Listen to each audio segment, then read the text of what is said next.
Donderdag 24 maart in zaal Vriendenkring in Stijl.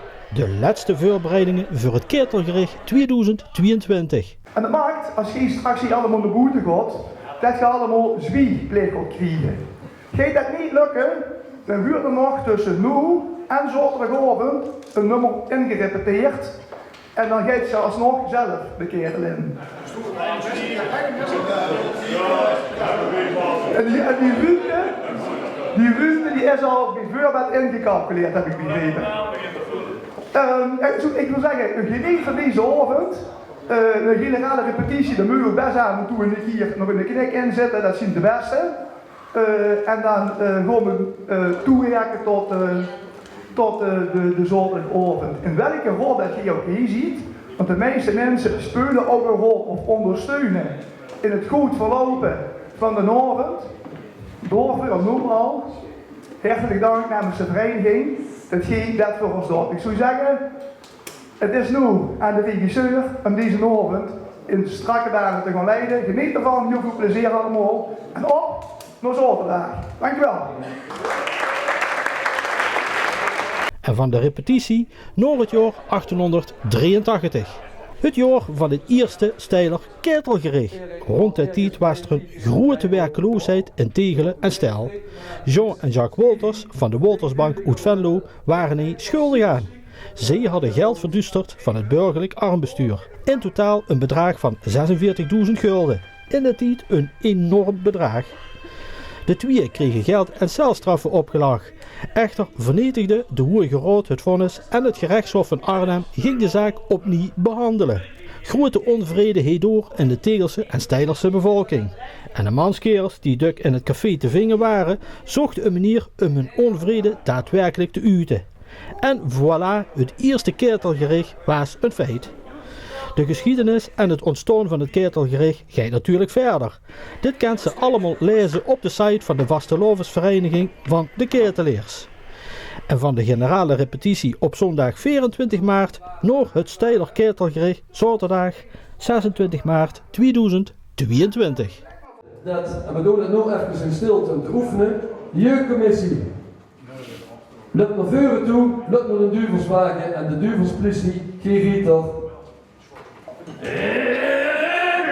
Achteraan. Ja. Goed, en dan van daaruit komen we het spel eigenlijk maar te laten.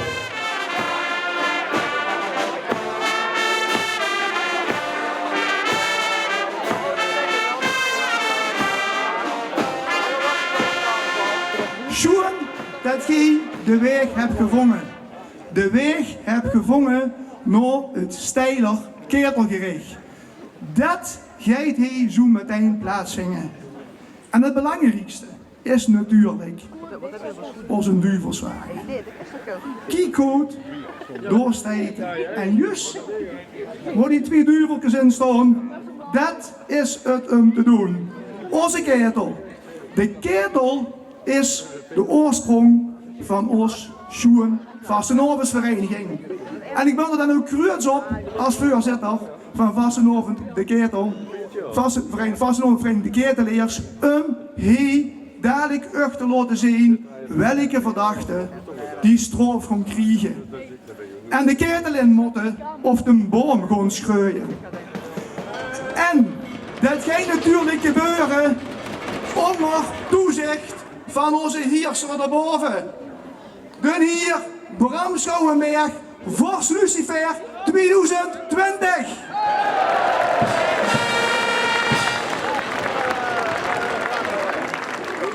Het Steiler ketelgericht kent zijn oorsprong en let goed op, dames en heren, meer dan 135 jaar terug in een tijd.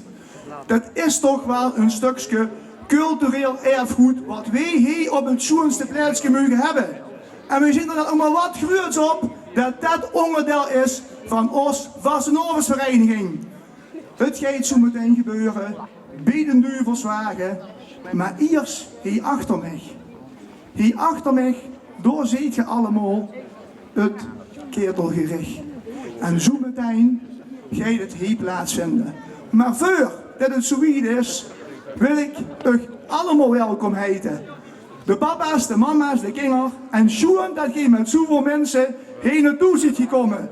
Welkom allemaal. Welkom ook aan ons genodigden. Een aantal speciale gasten die dit gericht een extra weer hertoedragen.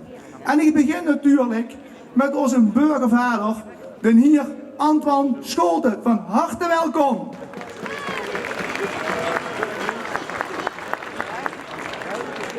Door nevenbij is ook vanavond present de wethouder Alexander Vervoort.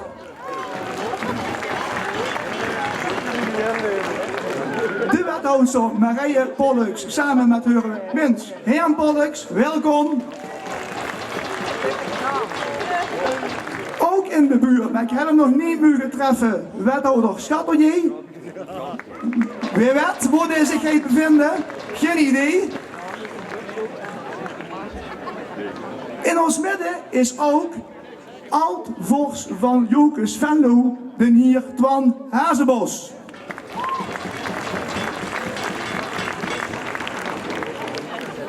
En van de Scheuten Foundation, Ellen Scheuten, samen met Nathalie Jansen. Welkom. Sinds kort kennen we hier op Stijl ook een stichting Societas 66. En ze hebben al een mooi prentenboekje uit mogen maken, uit mogen geven van Sielke en Beer. Je hebt het misschien al gezien, zo niet. Daarachter is een stand, daar is het zeker te verkrijgen. En de stichting wordt vanavond voorgezeten door de heer Hanno Lamers. Dankjewel allemaal. We gaan zo meteen beginnen. Maar vastenavond vieren, dat doet ze duizen met elkaar. Dat weten we. Dat duizen met vrienden, mensen om de geer die ze lief is. Dat is Joeks en Jan maken. Dat is vastenavond. Daar hebben we lang naar uitgekeken, lang op moeten wachten. Maar in Tegelen, op de hei en op Stijl, doen we dat samen met onze zusterverenigingen. En ik wil dan ook van een oeles van harte welkom heten, heren voorzitter, de heer Cor Jansen. Van ons vrienden van de hei is vanavond aanwezig de heer Ron Nies. Uiteraard niet al onbelangrijk, onze vorst Lucifer is in het verleden, toen hij een beetje jonger was, ook nageweest van de Drekes. Die zien vanavond ook hier aanwezig met de voorzitter, de heer Ron Jacobs. Rob Jacobs, excuus. Dat is nu, leefmensen, en zulke goed plaatsje dat je goed zich hebt. Het moment is aangekomen. Er komt duchtige rauw uit de ketel. Door zien helse temperaturen. Mensen, mogen ik aandacht nu voor het Steiler ketelgericht.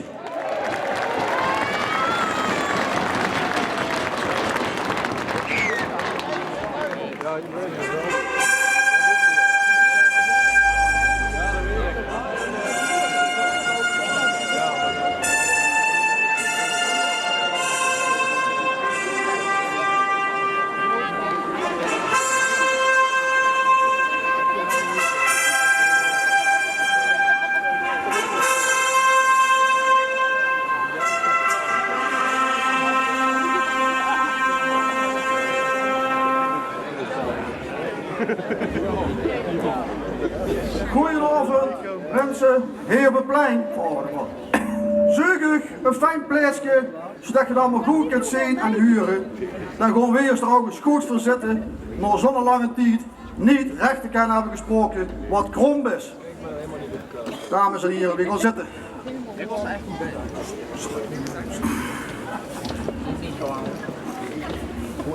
Zeg, Gevierke, wat is er toch allemaal een knabbel in even mee? Kunnen we nog gaan beginnen of wil je nog even spulen met de telefoon? Nee, hier, officier, we kunnen wel beginnen. Maar ik heb me laatst niet een telefoon gekocht. Maar dit duidt nog echt niet wat ik wil.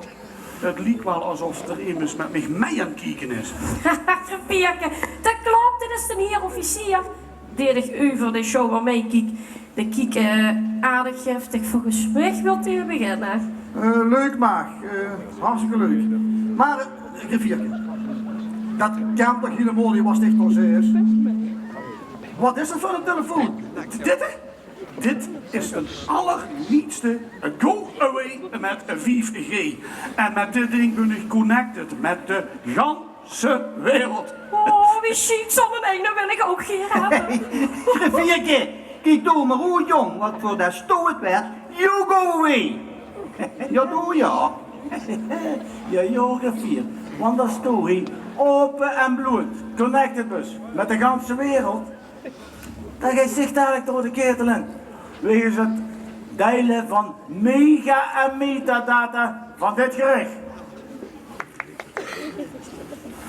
En dan? Dan geeft zo dadelijk de ketelen. Nou, heren en dames. Dat is me genoeg. Dames en heren, hier wil ik om beginnen met dit ketelgericht. En hier is dan het famous museumplein van Stijl. Door steekt de zaaier.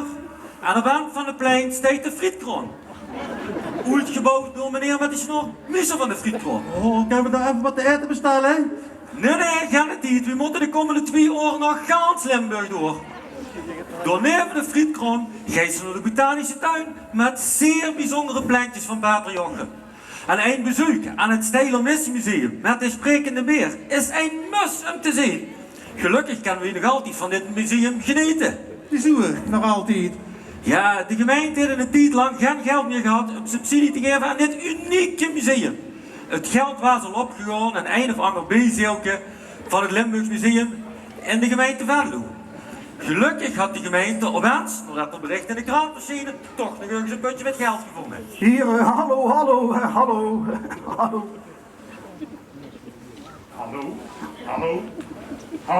Hallo, het is weer vast.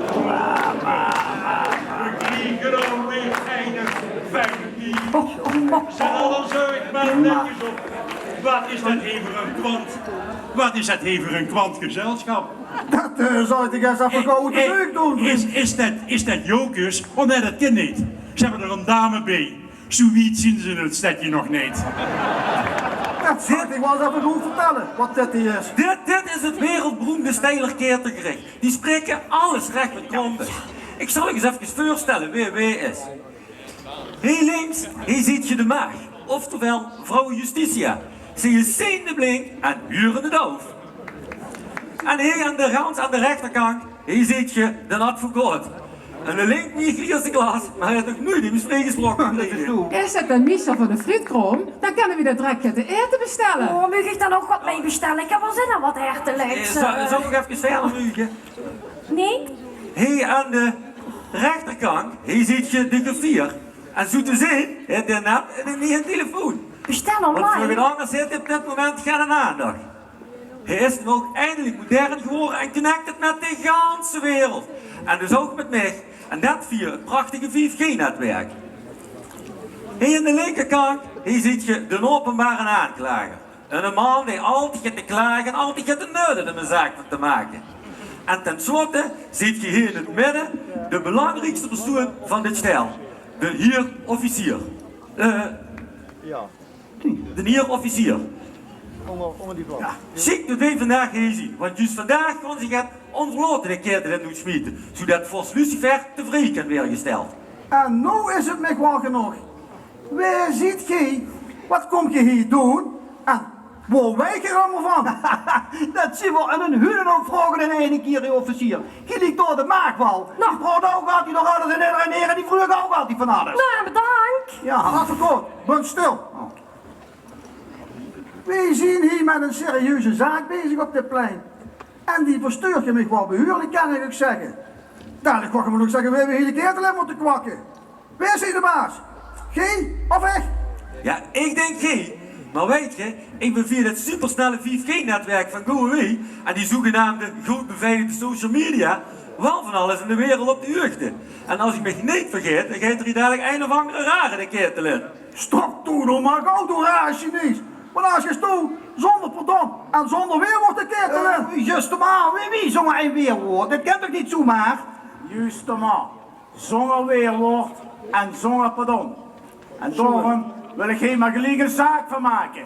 Ja, maar hier openbare aanklager, kent je hier die toeristen dan? Nee, maar stel ik zelf maar eens voor. Ik ben Guy Spoort niet. Je weet wel, Anton Jacobs van Leij van de Prikkel. En ik ben Guy Wetwaal, beter bekend als de wethouder van Opstel van Châtelier. Oh, kijk op. Mijn naam is G. Floddergats. Ik schreef in de krant, maar even voor de stadsomroep. En ik ben G. Juffrouw. Voor de meesten wel bekend als juffrouw van de Schalm, Wendy. En ik ben de reisgids van dit gezelschap. En ik ben G. Donder. Maar zeg maar, hi. Hoi. Oh. Beste mensen, ziet geen weer het zien? Dit zijn de 5 gekers. En het gerucht heet dat die in de basis van corona stingen. Corona? Zeg je toch corona? Oh, maar dan hebben die toch een lekker drankje gemaakt. Ik heb er voor ze allemaal kunnen meegemaakt. Nee, Vierke. Het gaat hier toch niet over dat drankje van dich. Het gaat hier over dat virus wat er al zo lang in de greep heeft gehad. Precies, hier had verkocht. En als ik daar verder moet gaan met mijn vrouw, want wat nog veel erger is dat zij als die spioneren via dat World Wide Web van Go Away. En die rare kwiebes ervoor aan, dat is de gevaarlijkste van de stijl. Die moeten we duchtig in de tank vullen. Maar op maar een aanklager wat Gerard zegt is dat grote flauwekul. Dat is de grootste man weer besteed. Dit zien gewoon 4 toeristen die ons prachtige dorpje komen bezoeken. En de geest der rare kwiebes, zoals wie Geert net noemde, de mensen is gewoon verrekte goed voorbereid en die heeft zichzelf heel goed geïnformeerd. Punt. Nee, hier advocaat. Hij weet alles via dat worldwide web van hem. En ik geef het toch tot mezelf toe. Hier, wacht je even, hè. Met dat social media, hè, daar kan ik over en een stukje hier met iedereen op het plein gezellig mee chatten en broten. Ha, hoe leugen staat. Nee, maar. Gisteravond nog. Nee, maar. Dat zogenaamde fijne 5G-netwerk is niks anders als spionage. Oh, dat wist ik niet. We kunnen gar niet onbekommerd met elkaar communiceren zonder dat hij mij kijkt. Oh. Voor mij is dat nog duidelijk. Ik eis dat de rare Chinees door de keer erin gaat. Chop Choy, die wordt van hem. Openbare aanklager, door zeg je me als ik heb. Luister maar eens even goed wat ik nu tegen u zeg, hè. Schat nog maar weer gauw van deze buurt af en vervolg een ritje door Limburg. Maar voor je in die bus stapt, kijk nog één keer om wie wij hier op stijl met dit soort praktijken en figuren omgaan. Dus maak er nog een gauw te vuur, voordat ik even denk. Dan gaan we maar. Duur, hij heeft de Chinees tegen. Die veer, die kan ik horen, maar dicht. Foei jong, hij. Dicht, blijf even staan. Dicht, ja. Ja, dicht. Zo een mannetje. Nou, die gezelschap is heel tussenuit, maar nu, dat ze toch steeds met die mond vol tang. Nu beseft ik zeker net zo wie ik, welke rare Chinees er zo meteen de keertel in gaat. Ik wil namelijk rustig op mijn social media kunnen kijken, luisteren en praten, zonder dat iemand me in de gaten helpt. En daarom, maar vooral ook als waarschuwing voor iedereen hier in het publiek, die man dit stijlig keertegericht zomaar ongestraft te kunnen versturen. Voor dicht en bustoer met de Limburg. Nee, aan een eeuwige toer en bouw van de ketel door. Duivels, neem hij mee en sta erop. Wie is er gaan meegaan met de datum van Duivels? De ketel en mijn dicht. Ja, dat kan toch niet? Dit heb ik gedaan.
66.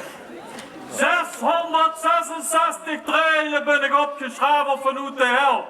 Wie is hier in de bovenwereld? Want ik volg dit steiler ketelgericht al vanaf 1883. Van achter de poorten van de hel. En iedere 5 jaar denk ik weer opnieuw. Ze zullen nu toch ongehangt wat we nog geleerd hebben. Ze zullen zich toch wel eens eerst eens even duchtig achter die oren gekratst hebben. Voordat ze weer illegaal uitvreten. Maar nee, niks is minder wordt.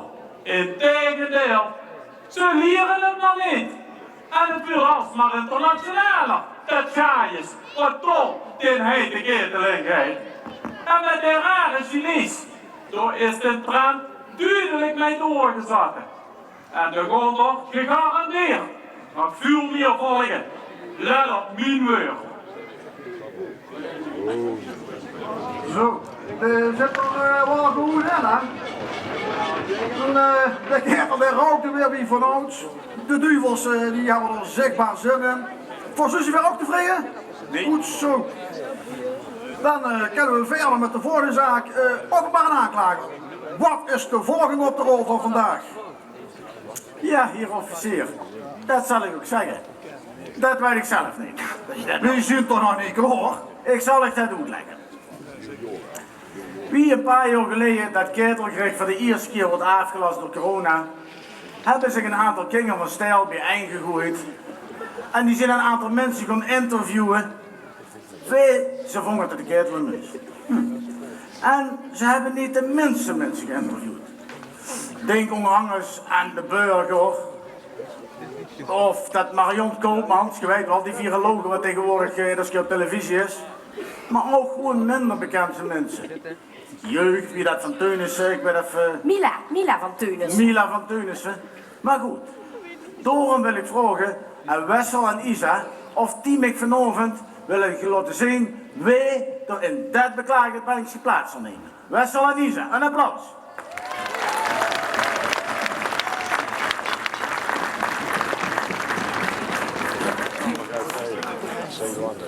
Dankjewel, hè. Wat zijn ze gegroeid, hè? Ja, 2 jaar niet gezien.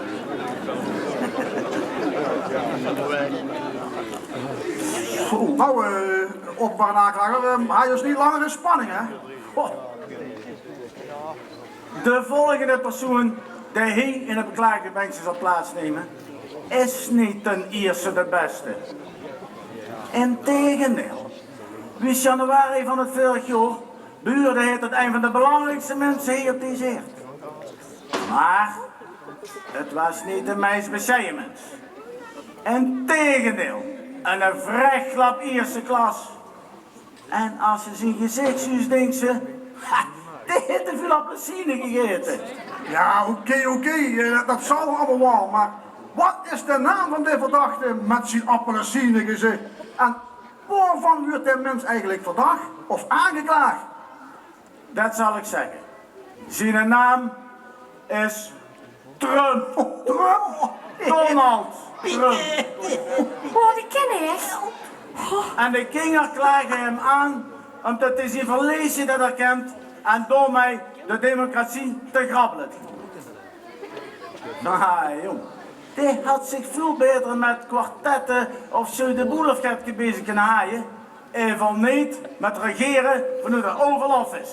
Ach, mens, erger dich toch niet. Die mevrouw door, hè, die zit de hele tijd te knikken. Geen ziet het ook eens, hè? Maar even rustig. Dat is allemaal leuk en aardig wat je dan zegt, hè? Maar wie kan hier toch niet iemand gaan aanklagen? Die gaat hoe niet hier is. Ho.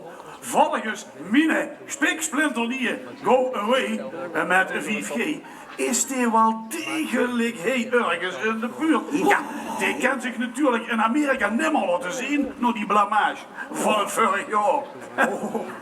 Maar als dat zo is, hè, dan weten de duvels even wat te vingen hier ergens op dat plein. Duvels, hoor ik dat Mr. Trump eens hier naar boven toe.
zie maar Amerika wie de weg is, hè?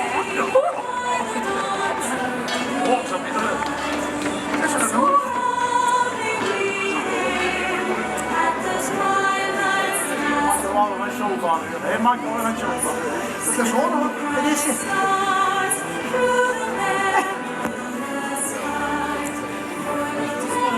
Hey, hallo. Donald. Donald. Hallo. Wacht eens even. Good evening. Good evening, Mr. Trump. Wat heb je te zeggen op die aanklachten van onze aanklager tegen u? Nou, ten eerste... Lady, gentlemen, ten eerste, ik had toch niet verloren? Het was toch niet mijn schuld dat ze mijn stemmen allemaal kwijt waren? Ten tweede, dat die aanhangers van mij een klein beetje te enthousiast waren. Daar kan ik toch ook niks aan doen. En dat ze door de zaak een beetje verneeld hebben. Ja, shit happens. Dat was eigenlijk niet de bedoeling. Een beetje verneeld, noem je dat? Een beetje te enthousiast? Dat is toch echt niet... Man, er zijn een dag toegevallen mensenbedrijf. En het kapitool is richtig vermuiveld. Wacht eens even. Maar wat door 's middags gebeurd is, dat heb ik allemaal niet meer meegekregen. Want toen sting deze jong al lang en breed op de golfbaan. Hey, tjekka! Ja, wat bleef? Zijn jij nou echt het op een golfbaan sting?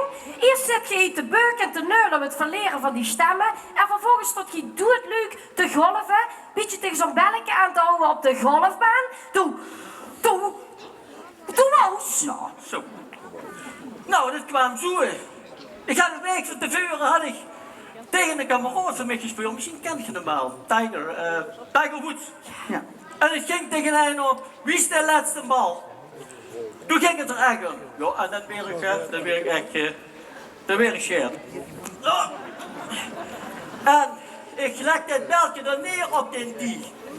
En ik pak club nummer 5. Maar toen komt ze fietsen met. En ik leg aan. En ik hoor oet. Taka! Hij is toch al weg, hè? Oh, oké. En ik won dat partietje.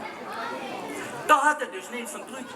Dus toen wou gelijk revanche hebben. En dat was uitgerekend 10 dagen bij dat kapitool, ja.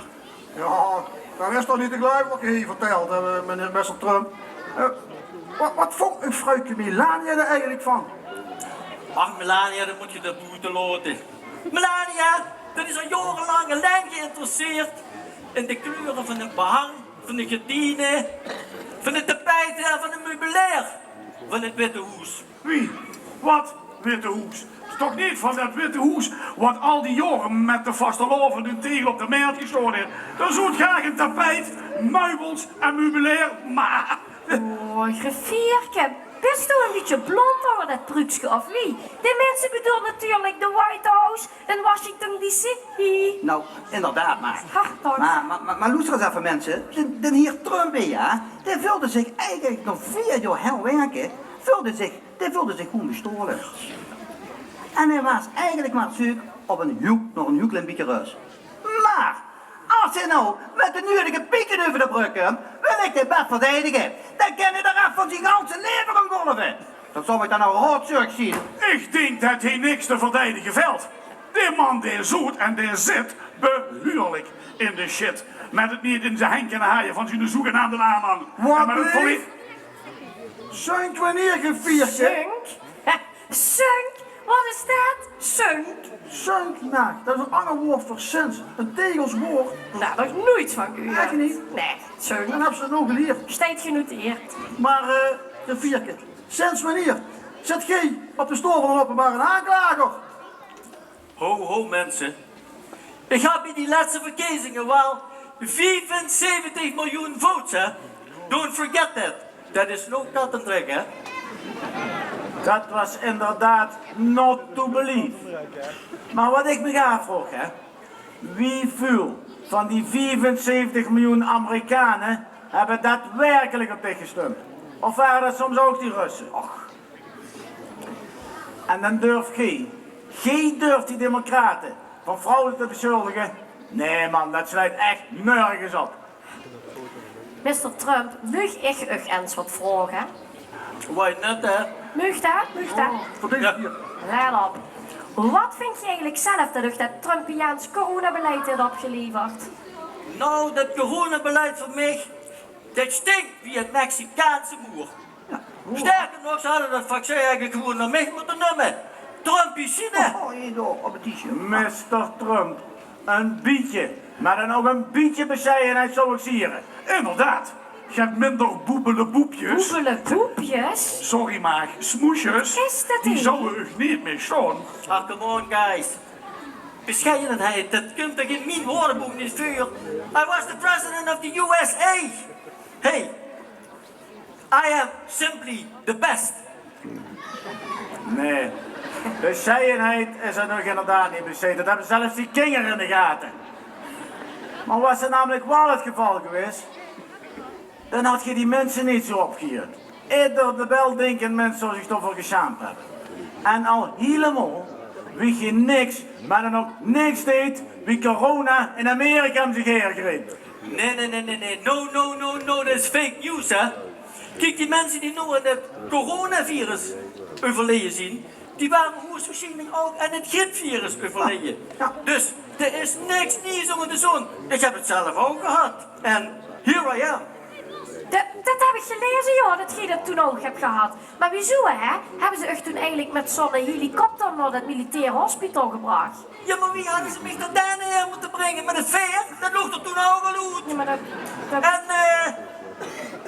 En, Twitter, ik was toen al niet meer. Dus, ja, waar moest mij dan? Donald. Twitteren. Zoek een Mac op Twitter, zo hier stel niet tussen de hoedtuur. Die nemen dit wel mij in die Jofje, wacht eens even. Je kunt hier van den hier zeggen wat je wilt. Maar er is er geen ene geweest die in zijn presidentsjaren meer tweets de wereld in heeft geholpen als een hier Donald Trump en joh, dan moet dat maar voor een klap weer, joh.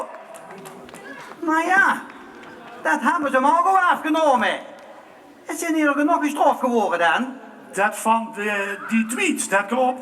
De meeste staat ook in het Guinness Book of Records. Dat bedoel ik. Maar ook met de meeste leugens. Och, kom. Dat bedoel ik. Oké, boys and girls, easy. Maak ik nou niet gebruik. Ik lees vanmorgen hier door dat prachtige plaatsje van u. En dat was flabbergasted. Geweldig! Die prachtige tour, die prachtige omgeving. En ik dacht voor mezelf, I make a beautiful resort of it. En ik adverteer in alle kranten hier met de slogan, ook in stijl aan de Maas is Trump de baas. Ja, dit ben ik lekker. Nou, Blondie, dan heb ik toch wel heel slecht nieuws voor dich. Want morgen, dan staat hier in de Trump Petter, ook in het schoonste plaatsje waar Trump de zak. Ze hebben hem rechtstreeks de hete ketting ingekwakt. Zo. En de werkt nog veel beter. Ja maar heren, dat kan je toch niet maken? Je kan me toch niet maar zo de stinkende hete ketel inkwakken? Ik was de president of the USA. Bloody hell. Hier advocaat, Griebensen. Ja, wacht eens even, Trump. Ik kreeg hier net een Twitterbericht van de telefoon van ik griffierd ben, hè. Van mijn collega from the US of A. En hij staat namelijk in dat ik verrekte slecht betaalsmenke.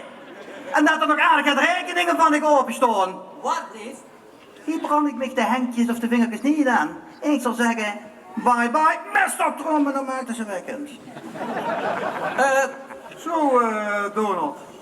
Toen huur ze. Toen ben zo'n slechte verliezer gebleken. Dat niemand en niks zich meer wil helpen. Zelfs onze advocaat, de trekt de heng van zich terug. Duvels.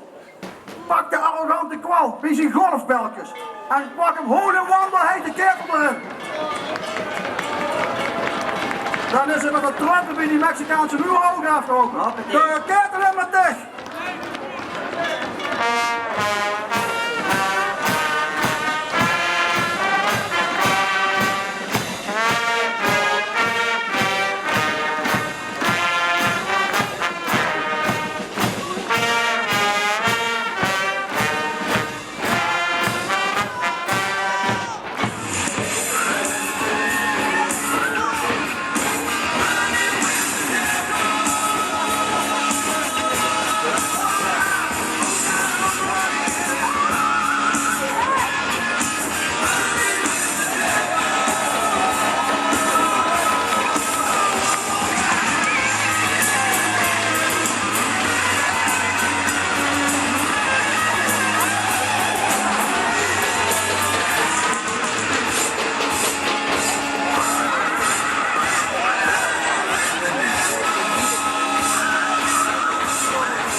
hebben het met eigen ogen kunnen zien. Ook in een schoonste plaatsje werden mensen met veel geld en veel macht niet gespaard. Als zo'n popiopie wie Trump wordt gewezen op het feit dat de ernstig heeft gefaald als president van Amerika, schiet hij meteen in de verdediging. En dan roepen, zo herlijk ze kan. No, dat is fake news. Maar gelukkig, trap ons een officier van justitie. Daar niet in.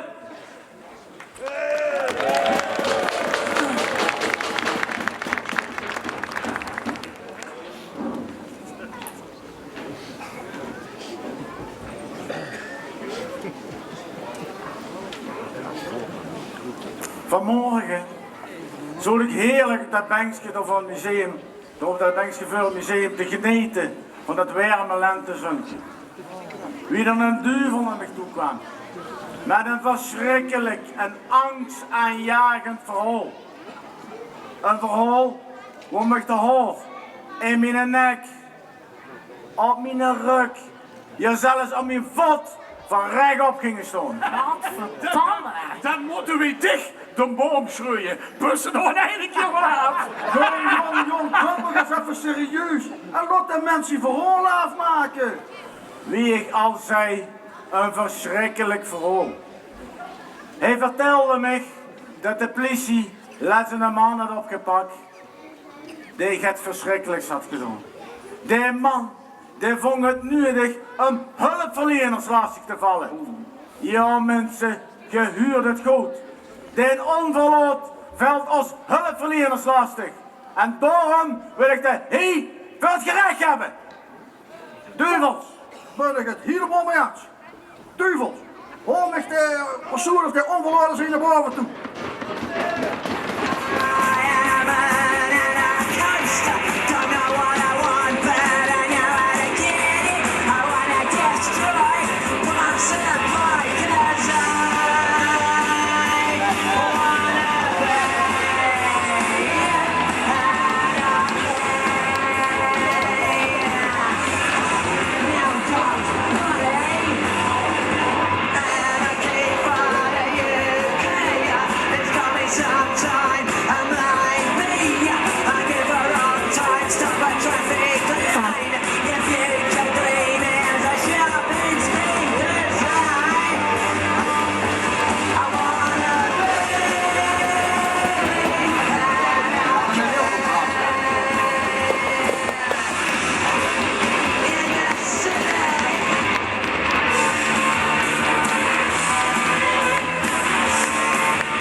Openbare aanklager. Kent gij ons nogthans duidelijk uitleggen wat deze persoon op zijn kerststok is? Ja, dat kan ik. Hier officier. Zo weer wat gezegd. Deze man valt als hulpverlener steeds wel lastig. De politie, de brandweer, ja zelfs het ambulancepersoneel. Dat is een normale geval dan. Als hij een sirene huurt of een blauw zwijlingshoed, dan wordt hij gek. Dan krijg je een kronkel in de kop. En de momenten dat hij die moet lastigvallen, tegenwerken en zelfs moet bekogelen met van alles en nog wat. Maar het kan nog veel en veel erger. Ja, maar hier openbare aanklager. Kan het nog erger? Ja, maar. Maar. Ja, maar.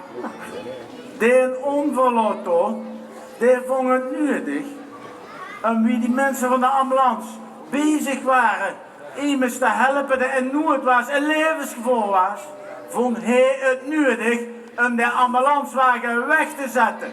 En weet je waarom? Ze hadden hem voor zijn oprit geparkeerd. Zo, mannetje. Dat is niet meer zo weer van de uren hier. Wie hoort dit in de kop om ons hulpverleners last te vallen? En vind ik het normaal om zelfstandig een ziekenwagen te verplaatsen? Hé, was de misschien ook betrokken bij die rellen in Venlo toen met dat corona gebeuren en bij het aanfikken van die wagens bij de prikker in de straat? Dat weet ik. En in de Maas ook die ramptoeristen? Oh, dan zal ik eens in die dossiers kijken. Wacht eens even. Hey, heb je hier überhaupt een bewijs van? Net zeggen. Beste officier. Ik vind het allemaal al een beetje overdreven. Waar heb ik je allemaal van beschuldigd? Ik bedoel, ik woon zelf op een Venlose weg. En je moet eens weten, wie dukterij zo'n hulpverlener met een rotvaart en een takkenherrie voorbij gereden kan. Een gek van te weren. En doe, meneer de openbare aanklager, doe het zelfs met mij in de straat, jong. U is dat toch ook? Tussen dat? Nee, je verdriet wel een beetje, hoor. Dat valt allemaal best wel mee, hoor. Veel wel mee. 's Morgens, 's middags, maar ook midden in de nacht als ze ligt te slapen. Komen die heen met die kloot-sirenes en het zwijlig voorbij gereden. Man, ik ben er gek van. Nou, ik kan me dat wel voorstellen, jong. Officier, het heet de verdachte eigenlijk geen punt.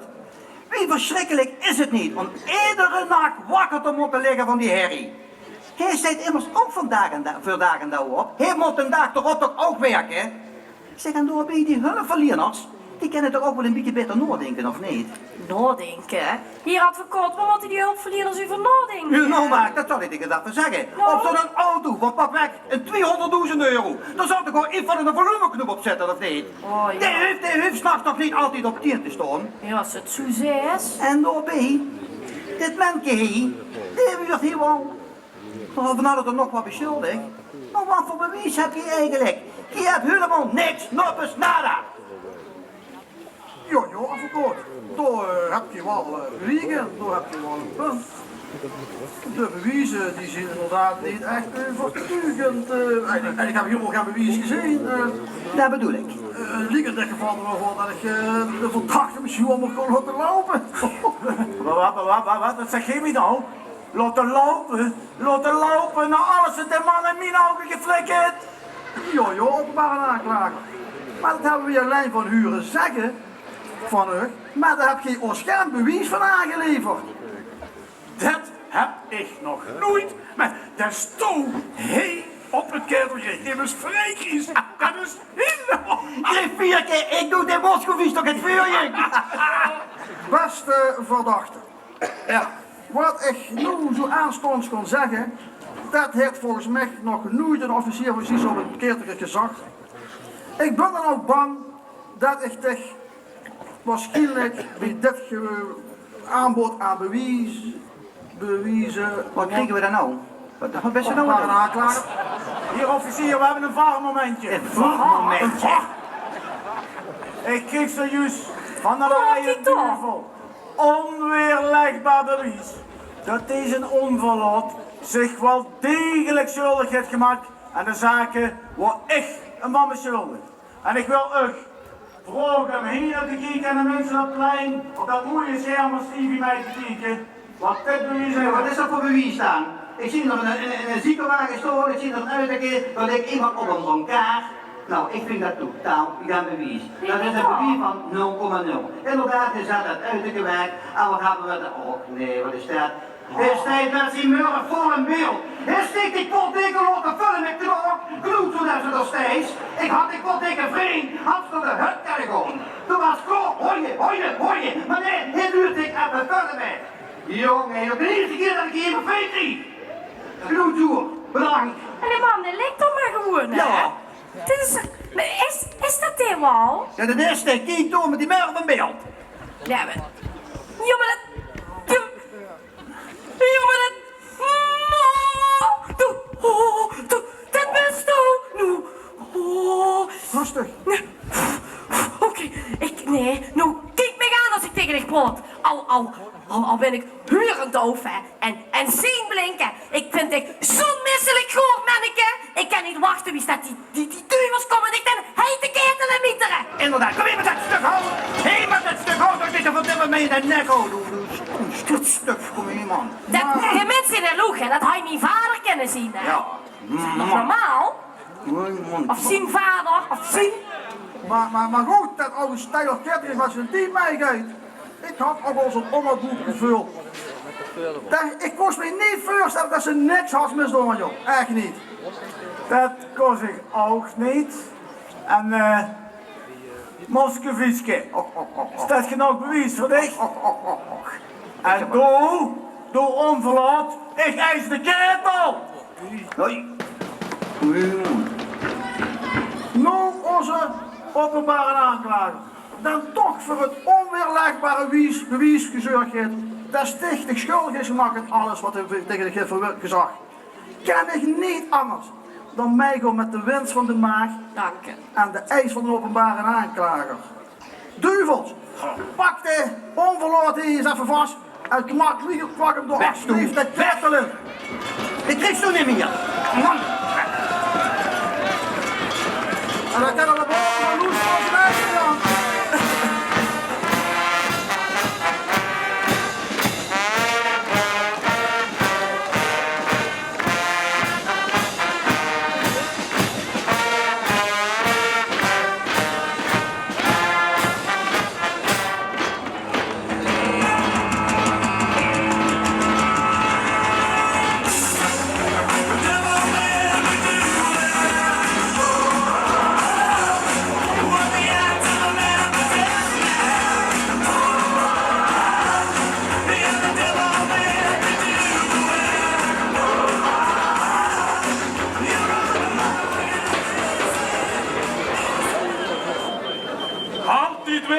Zinder van die asociale figuren die meinen dat ze belangrijker zijn dan de mensen van ons hulpdiensten. Het wordt dan nog ten hoogste tijd dat ze leren dat ze met die tengels van die mensen af moeten blijven. En ook hier hebben we een voorbeeldfunctie door zonneknook door de ketel in te gooien. En nu maar hopen dat dat de rest van dat gaaiers afschrikt.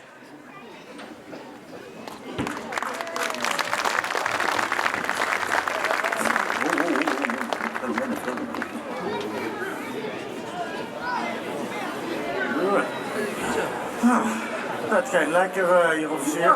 Die go bezig. Nou, we gaan het dus opmaken, hè. We hebben nog een zaak op de rol of wie ze dat doet. Wat komt dan? Ik kan wel wat aan doen. Wat staat er? Dit staat er, ja.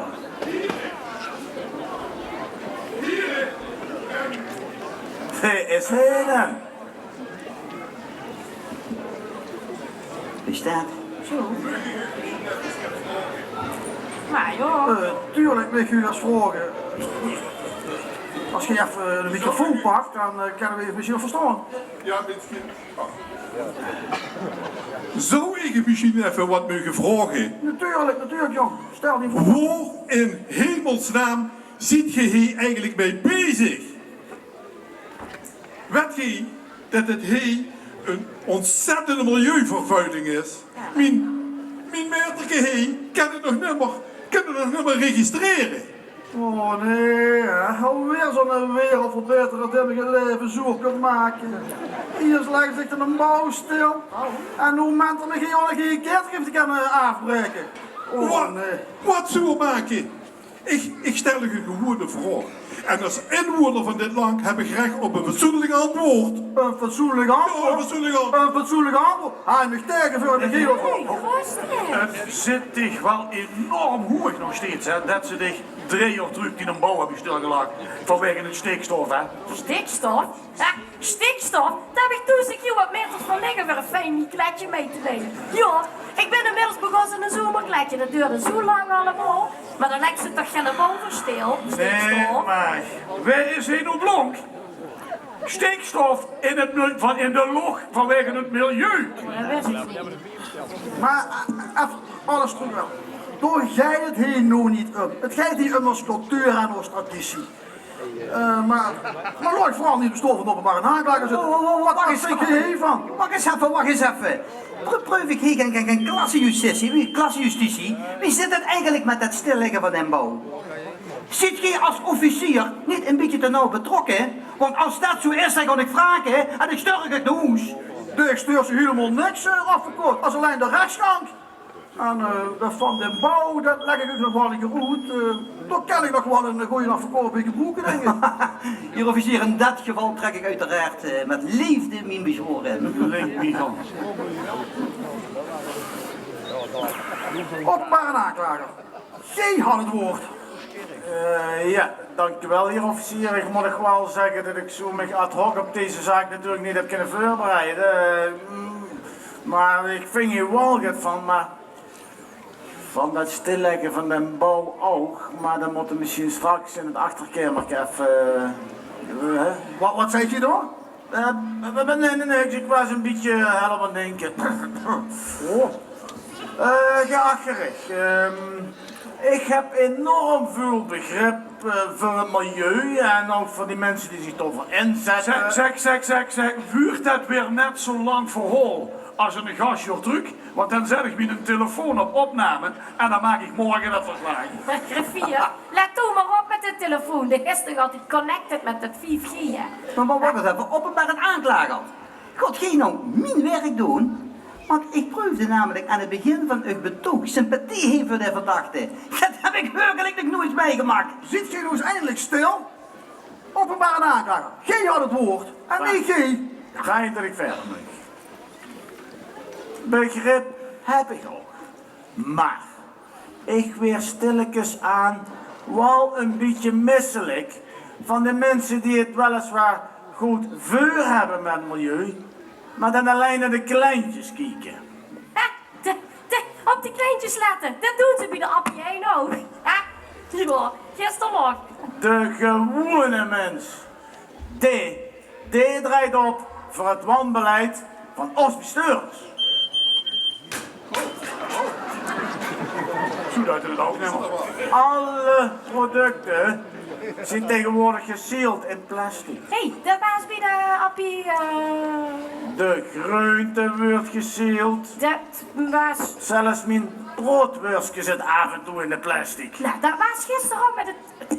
Tegelijkertijd moet ik een plastic soep en de zie het helpen verminderen. Aan de kassa potdomme een dubbeltje betalen voor een teutje. Dat was ook bij de... Door nevenbij betaal ik me blauw aan zogenaamde groene stroom. En ik kan het vertellen, als de groene stroom uit Rusland komt, dan is de kool en koolzwart. Apropos groen, hè. Weet je dat het vuur in onze ketel hartstikke groen is? Die wordt namelijk gestort met vers gesneden. Dan kniep ik de norm af als het erin geeft, vriend. En Dobby, het is toch van de zotte, hè? Wij moeten heen van het gas af. Terwijl er plannen waren om 2 kilometer verderop te komen in Pruisen over de Peul de mensen subsidie te geven als ze gas gewoon gingen gebruiken. En hij de prijs van een kuub door het dak rijdt. Dus, om kort te gaan, het wordt hoog tijd dat wij terug gaan naar de papieren teut en voor ons maag een kalabas. Ha, dat weet ik, dat is een tas. Hey, dat vind ik een geweldig goed idee. Dat neemt niet weg dat jij hier met de zogenaamde spielerij... Spielerij? Met deze enorme grote poppenkast... Poppenkast? Een groot probleem ziet voor het milieu hier in Groot Venlo. En met name hier op Steel, dat past toch niet bij het Schoense plaatsje, kom op nou. Dan moet ik de verdachte goed gelegen geven en ik blijf... Maar nog niet. Mag ik nou eindelijk mijn verhaal afmaken of is u dat goed? Natuurlijk. Maar hij het wel alsjeblieft een beetje kort, want mensen, kinger. Ik wil me langzaam wel eens de nek smeren wie zelf vrienden krijgt. Ja, wat ik al 5 keer probeer te zeggen, is dat ik weliswaar begonnen met het milieu. En dan moeten we zeker in de gaten houden. Juist maar, en daarom zou ik... Maar we zijn hier al bezig met een stukje steiler cultuur. De ketel door, de wordt potdomme al bijna 11 keer 12,5 jaar. En als ze dan hier zo'n piepoe naar boven komt, met zijn regenboogzeeltje, zijn regenboogsukjes, dan dat maakt hij me wel heel gemakkelijk. Heer officier, ik heb in deze, wegens minachting van dit gerecht, totaal, maar dan ook totaal genuiten, de hoogste straf te eisen. Ik eis de ketel. Geweldig pleidooi, geweldig openbare aanklager. Had geen nog in te brengen hier afverkoord? Eigenlijk niet. Tegen minachting jegens dit gerechtshof heb ik inderdaad ook niks in te brengen. Hé, van die bureau moesten het hebben.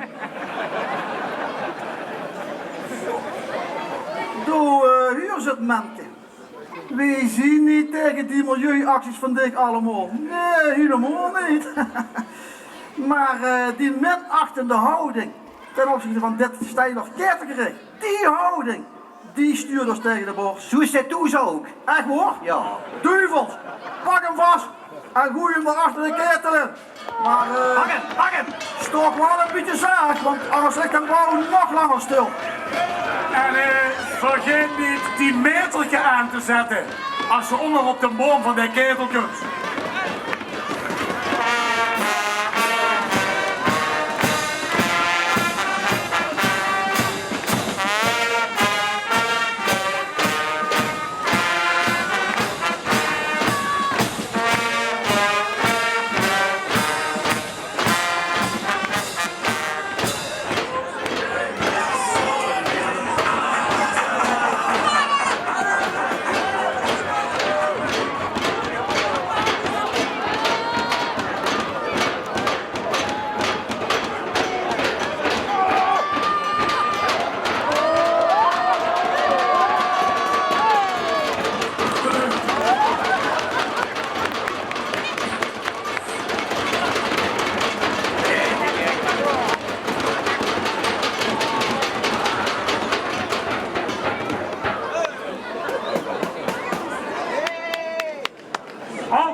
Activisten, want met die metertjes en van die regenboogjasjes, scheeltjes, zelfs kuisjes, moeten niet mijnen dat ze een steile traditie van ruim 137 jaar in een tijd van Eindsneemek de nekken kunnen draaien.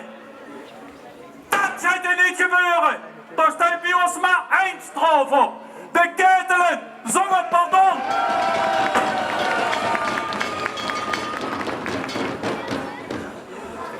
Zo, beste mensen, dit was nog zo lange tijd de laatste zaak van deze avond. Het was geweldig dat het plein zo vol sting, dat je allemaal getuigen bent geweest van waar wie heeft stijl niet tegenkennen en wie we door met hem gaan. Zo aanstonds gaan we in optocht naar het nagerecht van zijn vriendenkring om door te luisteren naar mensen, kinderen en natuurlijk ook om hier over na te praten. Maar dat doen we niet voordat we het woord gegeven hebben aan de voorzitter van Vastloonsvereniging de Ketelaars, de heer Ruud Leurs. Ik wil hier, dames en heren, een verduiveld schoon applaus voor ons steiler ketelgericht.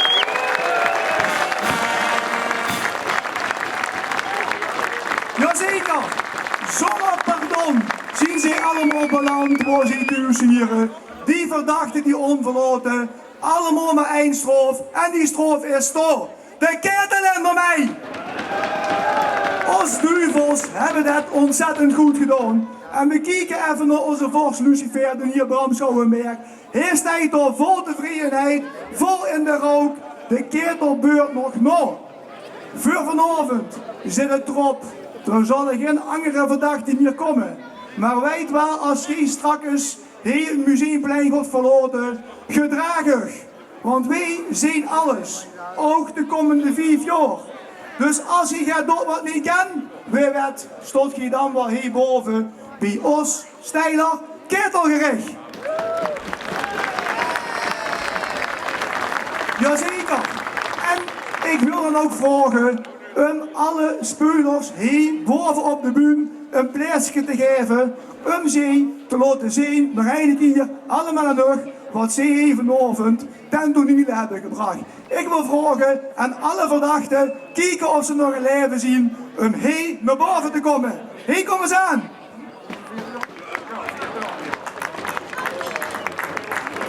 Os 5 gekers onder leiding van hun Chinees Hai, kom maar naar boven.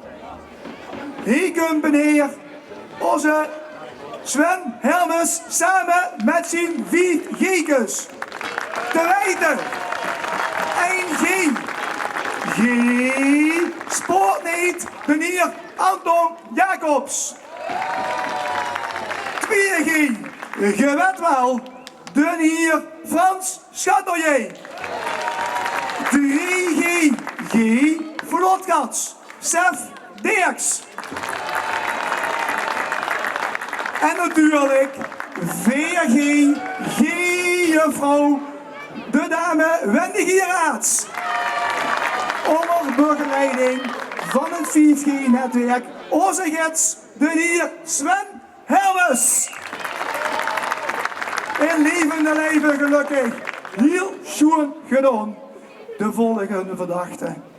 Hij die toch wel gaat zaken in Amerika, die echt niet kosten. Wie vragen hem naar boven? Mr. Trump. Mr. Trump, natuurlijk, hij is het, de slechtste verliezer ever, de heer Jos Jacobs. Very well. Jongens en meisjes, wat deze jong die dat kost echt niet. En het stomme waar, het was ons een advocaat nog bijna geluk om deze jong de hoes te laten gaan zonder een straf. Maar hij heeft zich laten vangen. In beeld, kom naar boven als een onverloot. Dit is de man zonder geduld, vol in beeld, Michael Smeets. Iemand met geen respect voor ons cultureel erfgoed. Een activist, wie vragen hem heen de bühne op te komen. De poppenkast is aan ons niet besteed en zonder pardon, Kret Jansen de Ketelen.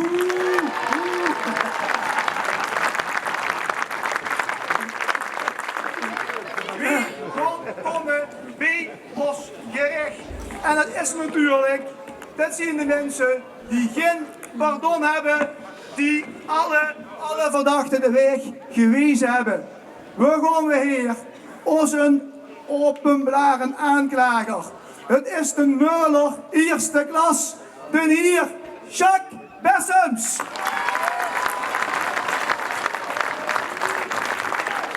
Ons maag heeft vandaag verschillende Tegelse woordjes mogen leren. Wie fijn is dat? Vrouw Justitia Joyce Geerlings. We gaan naar de griffier met zijn nieuwe telefoon. De schrijver met de scherpe punt, Jan Joosten. Doorstijden dan, onze advocaat, spits van tong en niet vies van het pieken te verdienen, Erik Jansen.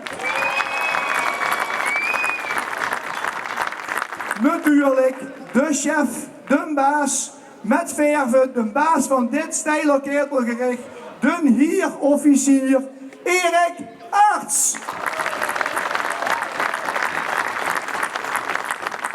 We hebben hem op verschillende plaatsen kunnen zien, door in de ramen te begonnen, toen op de buurwagen, maar vervolgens hier op de bühne.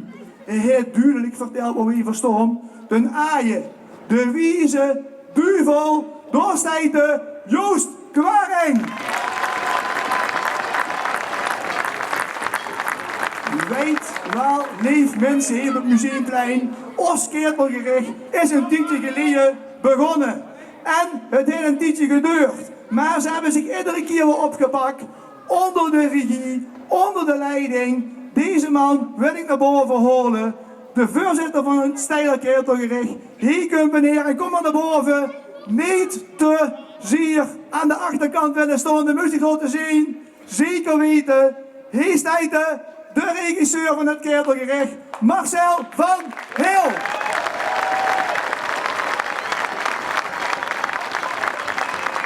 Os stijler ketelgericht, schoen gedaan allemaal.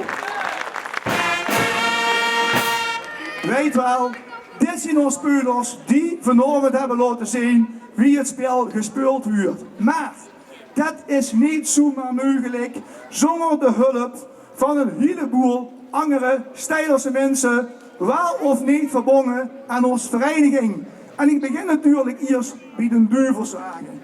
Alle duivels, pikzwart gesminkt, hebben gezorgd voor een bleuk, hebben ervoor gezorgd dat die verdachten de juiste straf gekregen hebben. De duivels, dankjewel! Zeker ook de speciale duivels. Met de motoren als duivelspolitie. De 3 heren van de duivelspolitie.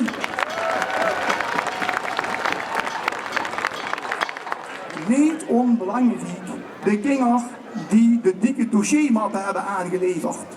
Isa en Wessel, supergoed gedaan en dankjewel daarvoor. Isa en Wessel. Je ziet, hier is best wat gebeurd de afgelopen dag. Hier is gebouwd, hier is getummerd.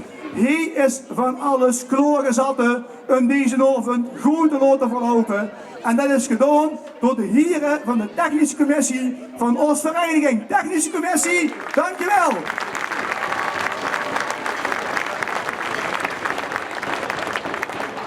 We zien een sjoervereniging, ik moet nog even doorgaan, maar aan deze kant de muzikanten van Stijl, ons eigen Joekskapel, de heren van Joekskapel, de Ketelers.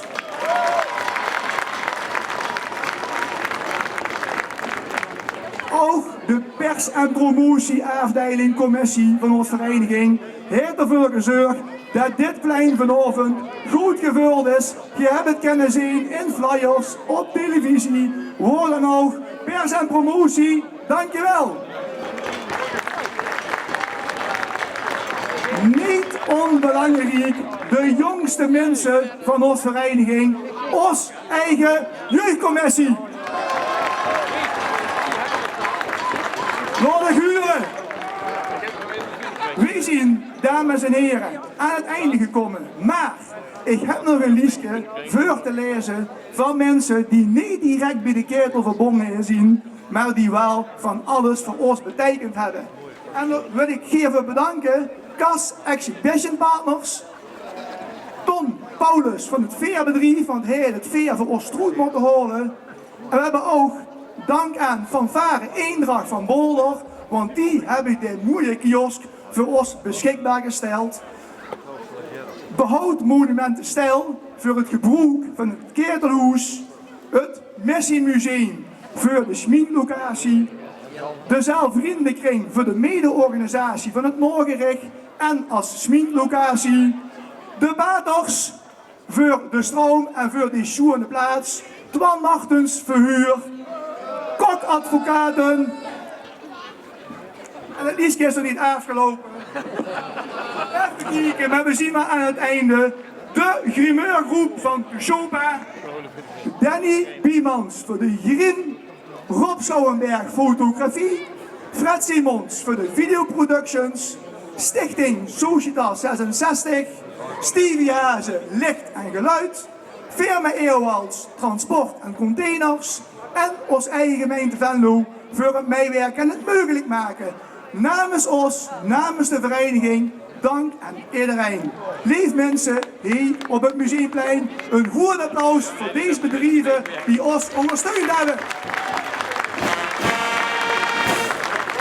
Zoals onze heer-officier zo net al heeft aangekondigd, is nu een moment van einde aangekomen. Maar weet wel, er is nog een Noorgericht. Bij ons in de Nuvelzoom, waar we zo meteen in stoet in optocht naartoe gaan. En dan wil ik nou ook vragen aan de duivelspolitie, samen met de duivels en ons eigen kapel, om eens klaar te gaan maken, om te gaan genieten van een lekker pilsje en een schoen stukje muziek. Namens de Nationale Vereniging Ketelers, dankjewel en tot over 5 jaar!